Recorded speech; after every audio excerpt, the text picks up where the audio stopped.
Shalom, shalom.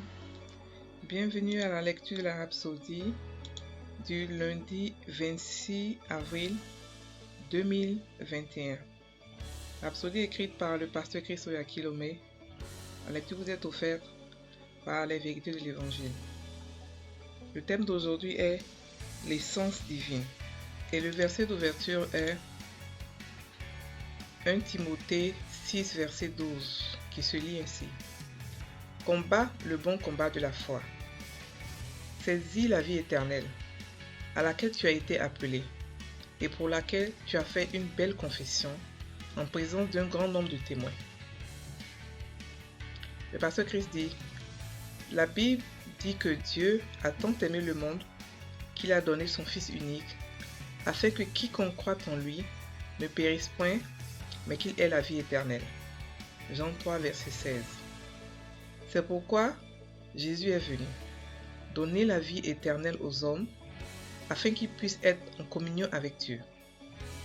La question à se poser est la suivante. A-t-il atteint son objectif?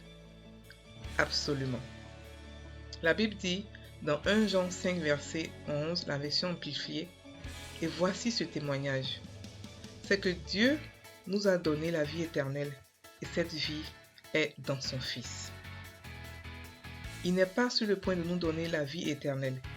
Il l'a fait. Le verset suivant dit, « Celui qui a le Fils a la vie. Celui qui n'a pas le Fils de Dieu n'a pas la vie. » 1 Jean 5, verset 12, la version amplifiée. Cela fait référence à la vie et à la nature de Dieu. La vie de Dieu, l'essence divine. Cette vie est incorruptible. Elle n'est assujettie ni à l'échec, ni à la mort. C'est la vie que vous avez en Christ.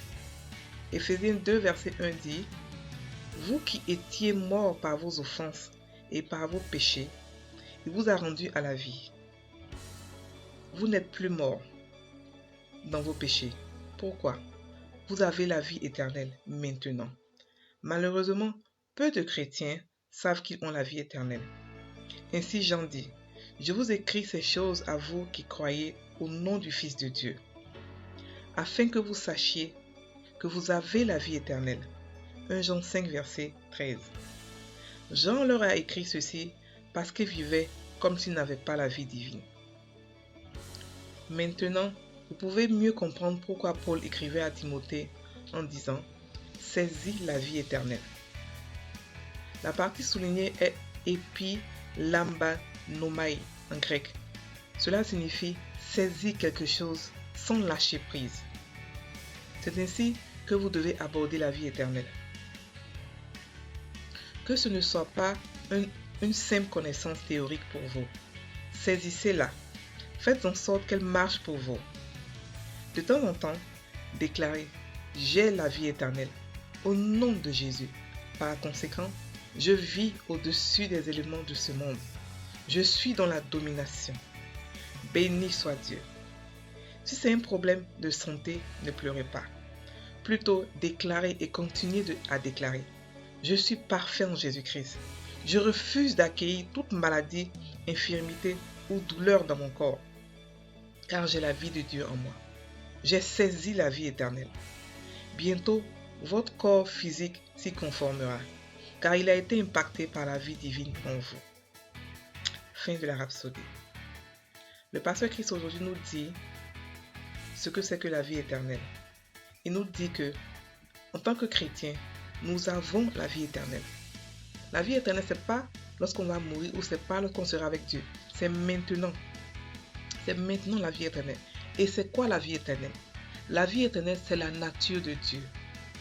C'est la nature de Dieu, c'est la vie de Dieu qui n'est assujettie ni à la maladie, ni à la pauvreté, ni à tout ce qui est mauvais de ce monde. Non, cette vie-là surpasse ce monde. Cette vie-là domine ce monde. Et si vous avez accepté Jésus comme Seigneur, si vous êtes chrétien, vous avez tous la vie éternelle en vous. Vous avez tous la vie et la nature de Dieu. Vous avez Zoé en vous. Et Paul dit ici à Timothée de pouvoir saisir Zoé. C'est-à-dire que de pouvoir saisir de telle sorte de ne pas la lâcher. De pouvoir tout le temps marcher avec Zoé. Marcher avec la vie éternelle. Comprendre que vous avez ça en vous. ne jamais oublier qui vous êtes, votre nature en Christ. Parce que cette nature-là fait de vous des personnes plus que vainqueurs. Cette nature-là fait de vous des personnes surnaturelles. Vous n'êtes pas des personnes normales.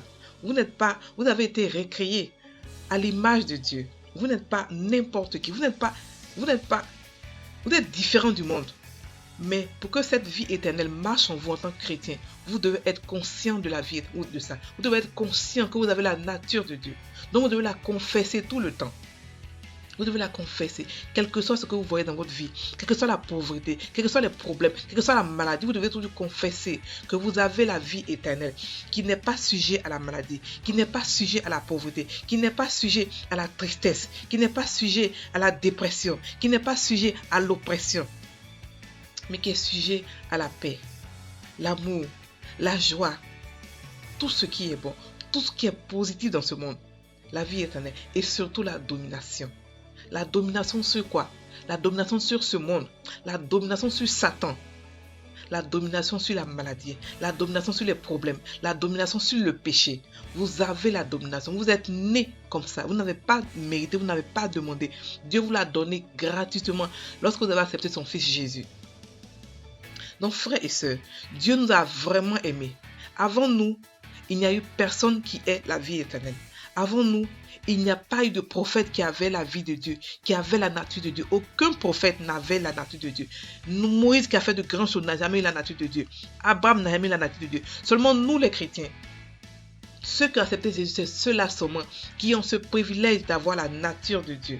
Donc frères et sœurs, soyez contents. Levez-vous, marchez la tête haute, les épaules carrées, les épaules hautes, parce que vous avez la nature de Dieu en vous. Vous n'êtes pas n'importe qui, non. L'Esprit de Dieu vivant, celui qui a créé le monde entier, est en vous. Il vit en vous. Donc, n'ayez pas peur. Levez-vous, marchez, confessez qui vous êtes en Christ. N'ayez pas peur de votre nature, n'ayez pas peur de confesser qui vous êtes en Christ. Confessez qui vous êtes en Christ. Levez la tête très haute. Pas que vous êtes orgueilleux, non, mais vous savez qui vous êtes. Vous savez qui vous êtes. Vous savez que vous avez la nature de Dieu. Vous savez qu'à l'image de Dieu vous êtes. La Bible dit que tel que Jésus est, tel que nous sommes dans ce monde. Donc saisissez la vie éternelle. Marchez dedans. Soyez-en conscients et confessez-la. N'ayez pas peur de la confesser. Même devant les gens, tout seul, confessez-la tous les jours. Nous allons maintenant prendre la confession. Répétez après moi. Je suis parfait en Christ Jésus. Je refuse d'accueillir une quelconque maladie, infirmité ou douleur dans mon corps. Parce que j'ai pris possession de la vie éternelle. Je règne par Christ sur les éléments de ce monde. Alléluia. Passez une très bonne journée. N'oubliez pas, vous avez la vie éternelle, la vie de Dieu, la nature de Dieu. Vous avez Zoé en vous.